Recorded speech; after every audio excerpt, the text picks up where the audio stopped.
तर हे बघा पुणेकर, मी आपल्या सगळ्यांचा लाडका युवानिवेदक युवा मित्र गणेश पाडेकर.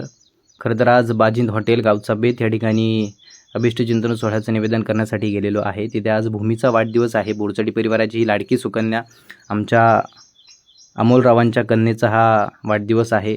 आमचे मित्र विनोददादा त्या ठिकाणी डेकोरेशनचं काम करत होते. साई उद्योग समूह आणि साई इव्हेंटचे सर्व त्यांना फोन चालू आहे, काय खातात काय माहीत, चालू दे भाऊ, त्यांचं चाललंय मस्तपैकी. त्यानंतर आमचे मित्र झाडू कायसाठी शेट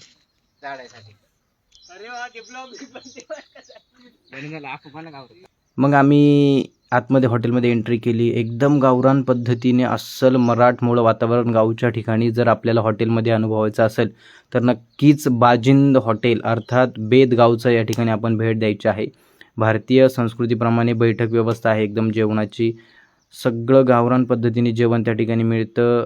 त्याचा पत्ता आहे आपल्याला जुन्नर तालुक्यामध्ये पिंपळवंडी या ठिकाणी.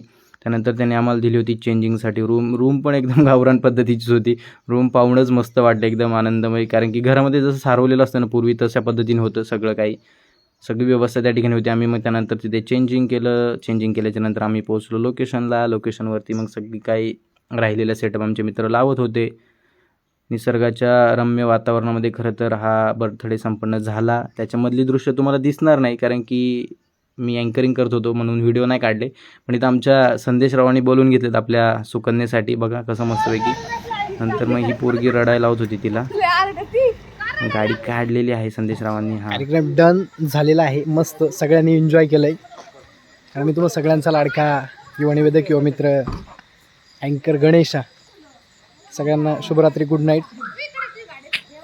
त्याच्यानंतर भाऊ बोलताय. आता बघा भाऊ काय भाऊ बोलताय. कुठं पिंपळवंडी बाजिंद आता जाणार कुठं तुम्ही? आळे फाटा कळस. आळे टू कळस. Okay, thank you. हे कोण आहे तुमची सुकन्या? ओके.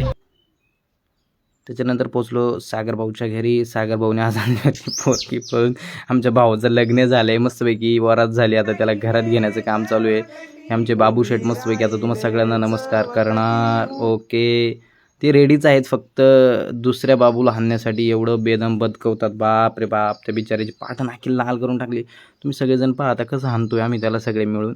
एकदम जबरदस्त चोप, जसं काही मारामाऱ्या झाल्या अशा पद्धतीने त्याच्यावरती सगळ्यांनी हल्ला बोल चढवलं होतं. मग सागरभाऊ एकदा काय घरात गेले, पाठीमागं बाबूची खैरच नाही. आता हो द्या. हां झालं रट्टो. अरे बाप, सुरुवातीलाच हाणलाय आता बाबूनीच दुसऱ्या बाबूला. अरे रे रे रे रे रे साला.